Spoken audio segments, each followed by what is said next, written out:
let's turn back to our first alert weather here. We've been looking at this radar that's been very active. And Albert, you're tracking these storms that have been moving in tonight.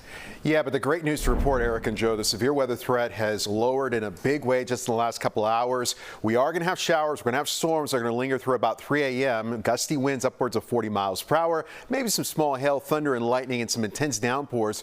But we're not expecting anything widespread in terms of severe weather. The tornado watch that was previously issued by the Weather Service earlier this evening has been canceled. So we'll do a radar tour. We got some gusty storms right now. As a matter of fact, LaSalle and DeKalb County. With that in just a second. Let's start here in Chicago. And we got one little shower beginning to move a little bit closer to downtown. We also have some showers that have passed through Lakeview and Lincoln Park and right around Edgewater right now. Those are on the light side. I was also watching one crossing the Dan Ryan, not too far from Bronzeville, over the next couple of minutes. There's a few areas of downpours also here in the southwestern section of Cook County around Oak Lawn and Bridgeview, also drifting up towards the north and northeast. And it's a wet night, but it's not all that bad up in Lake County. We have a steady rain right now along I-94, moderate shower pulling away from Zion and headed towards Kenosha. Now, the biggest thunderstorms we have on the map, and they're closing in on being strong, are these northern sections of LaSalle County and moving into central sections of DeKalb County. There could be some winds embedded in this activity upwards of 40 miles per hour. A lot of lightning as well, and the forward motion is to the northeast at 30 miles per hour. So if you're in Elgin,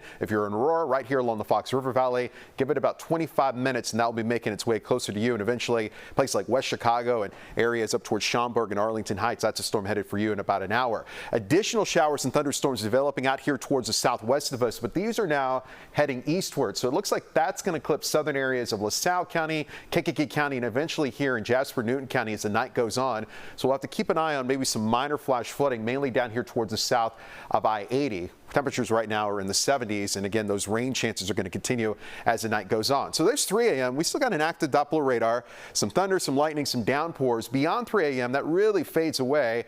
For the early risers at 6 a.m., there's a couple little spot showers on the Doppler radar. And one thing we're keeping an eye on as we head towards daytime heating in the afternoon, because we're back in the 80s and maybe even a couple of spots approaching 90 degrees. Not widespread, but some isolated strong storms will be possible. It's a level 1 out of 5 on the severe weather scale for your Saturday afternoon, and this would come in with some intense downpours of lightning and gusty winds, and that could continue into the early part of the evening. But by the time we head towards mid-evening, we're going to be mainly dry across the area. So the weekend forecast having that chance of some thunderstorms for tomorrow, but not nearly as widespread as it has been. And then for Sunday, it's 84. Sunday is my pick day. Why? Low humidity and cooler by the lake. 79, 80 degrees lakeside on Sunday. Get that lake breeze in the afternoon. The humidity is going to drop. It's going to feel really nice. Monday is going to be a hotter day, but a nice day. A couple of rumbles of thunder possible Tuesday. Next active weather day looks to be Wednesday of next week. I've upped the storm chance to 70%. But it's one of those nights, finally we can rest easy. Yes. Pitter pattering of rain, rumbles of thunder, but we're going to be fine here tonight. We don't mind that part. Right. Thank you, Albert.